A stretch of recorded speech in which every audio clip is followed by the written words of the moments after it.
সামনেই পুজো, আর পুজো মানেই খাওয়া দাওয়া। চাইনিজ খেতে ভালোবাসে না এমন মানুষ কিন্তু খুব কমই আছে, বাট অনেকেই আছেন যারা বাইরের খাবার খেতে পছন্দ করেন না। আজকের এই চিকেন চাউমিন রেসিপিটি শুধুমাত্র তাদের জন্য।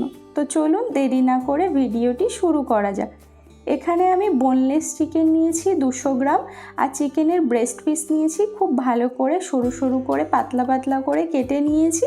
নেয়ার পর ভালো করে ধুয়ে নিয়েছি। এবার ম্যারিনেশনের জন্য দিয়ে দিলাম 1 চামচ লবণ, 1 চামচ আদা রসুন বাটা, কালারের জন্য 1/2 চামচ কাশ্মীরি লঙ্কার গুঁড়ো, আর ঝালের জন্য দিয়ে দিলাম এখানে গোলমরিচ গুঁড়ো 1 চামচ, 1 চামচ ভিনিগার, দিয়ে দিচ্ছি ডার্ক সয়া সস 1 চামচ, আপনারা চাইলে লাইট সয়া সসও ব্যবহার করতে পারেন, আর ঝালের জন্য 1/4 টিস্পুন দিয়ে দিলাম লঙ্কা গুঁড়ো। এবার এই সমস্ত উপকরণ খুব ভালো করে চিকেনের সঙ্গে মিশিয়ে নিতে হবে। তো খুব ভালো করে মেশানো হয়ে গেছে। এবার আধ ঘন্টার জন্য এটাকে রেস্টে আমি রেখে দেবো ঢাকা দিয়ে। এখানে কিছু সবজি নিয়েছি, যেমন গাজর কুচি, বিনস কুচি, পেঁয়াজ কুচি, ক্যাপসিকাম কুচি, কাঁচা লঙ্কা কুচি, আদা কুচি, রসুন কুচি। আপনারা চাইলে আরও কিছু সবজি অ্যাড করতে পারেন। গ্যাসে একটা প্যানে জল বসিয়েছি, আর জলটা একটু বেশি পরিমাণে দিয়েছি, কারণ চাউমিনটা সেদ্ধ করব, আর বেশি পরিমাণে জল দিয়ে সেদ্ধ করলে কিন্তু চাউমিন একটার সঙ্গে একটা লেগে যাবে না। জলটা যখন ফুটতে শুরু করবে এর মধ্যে দিয়ে দিতে হবে 1 চামচ লবণ, আর 1 চামচ সাদা তেল, আর সামান্য একটু হলুদ গুঁড়ো দিয়ে খুব ভালো করে সমস্ত কিছু মিশিয়ে নিতে হবে। আর এভাবে জলের মধ্যে হলুদ গুঁড়ো দিয়ে চাউমিন সেদ্ধ করলে চাউমিনের মধ্যে দারুণ একটা কালার আসে। জলটা যখন ফুটতে শুরু করবে তখন চাউমিনটা দিয়ে দিতে হবে। এবার একটা টঙের সাহায্যে এটাকে ভালো করে একটু ছাড়িয়ে নিতে হবে, আর টং দিয়ে এভাবে ছাড়ালে কিন্তু খুবই ভালো হয়। আর চাউমিনটা হাই ফ্লেমে এখানে আমি 90% মতো সেদ্ধ করব, ওই 5 থেকে 6 মিনিট মতো। তো চাউমিনের কালারটা দেখেই বুঝতে পাচ্ছেন কতটা সুন্দর হয়েছে। তো দেখুন চাউমিনগুলো এখানে আমার সেদ্ধ হয়ে গেছে। এবার এটাকে আমি একটা পাত্রে নামিয়ে নেব। জল ঝরানোর জন্য একটা বড় এরকম ছাঁকনি নিয়েছি, এটা দিয়ে ছেঁকে আমি নামিয়ে নিচ্ছি।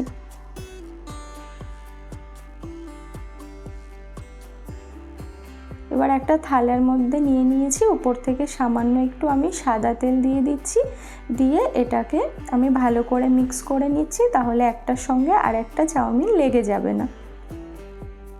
এবার গ্যাসে কড়াই বসিয়ে কড়াইটা একটু গরম করে দিয়ে দিচ্ছি 2 চামচ মতো সাদা তেল। এবার এর মধ্যে অ্যাড করে দিচ্ছি ম্যারিনেট করা চিকেন। এবার চিকেনটাকে আমি ভালো করে মিডিয়াম টু হাই হিটে ভেজে নেব,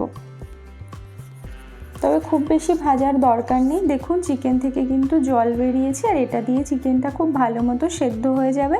চিকেনটা এখানে 5 থেকে 6 মিনিট মতো আমি ফ্রাই করে নিয়েছি। ফ্রাই করা কমপ্লিট, এবার তুলে নিচ্ছি। এবার ওই একই কড়াইতে দিয়ে দিচ্ছি আবারও 3 চামচ মতো সাদা তেল। ফোড়নে দিয়ে দিচ্ছি রসুন কুচি আর আদা কুচি।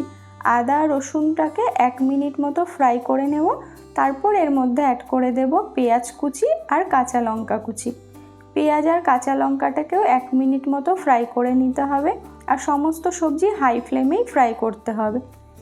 এবার দিয়ে দিচ্ছি বিনস কুচি আর গাজর কুচি। যেহেতু বিনস আর গাজর সেদ্ধ হতে একটু সময় লাগে, তাই এগুলোকে দিয়ে 3 থেকে 4 মিনিট আমি একটু ফ্রাই করে নিচ্ছি। দিয়ে দিচ্ছি সামান্য একটু লবণ, দিয়ে আবারও ভালো করে মিশিয়ে নিচ্ছি। এবার আমি এর মধ্যে অ্যাড করে দিচ্ছি ক্যাপসিকামটাকেও 2 মিনিট একটু হাই ফ্লেমে নাড়াচাড়া করে নিলেই কিন্তু সবজিটা আমার ভালো মতো ভাজা হয়ে যাবে। তো সবজিগুলো ভালো মতো ভাজা হয়ে গেছে। দিয়ে দিলাম 1 চামচ ডার্ক সয়া সস, দিয়ে দিচ্ছি 1 চামচ রেড চিলি সস, আর দিয়ে দিচ্ছি 1.5 চামচ মতো টমেটো কেচাপ। দিয়ে সমস্ত কিছু ভালো করে মিশিয়ে নিতে হবে।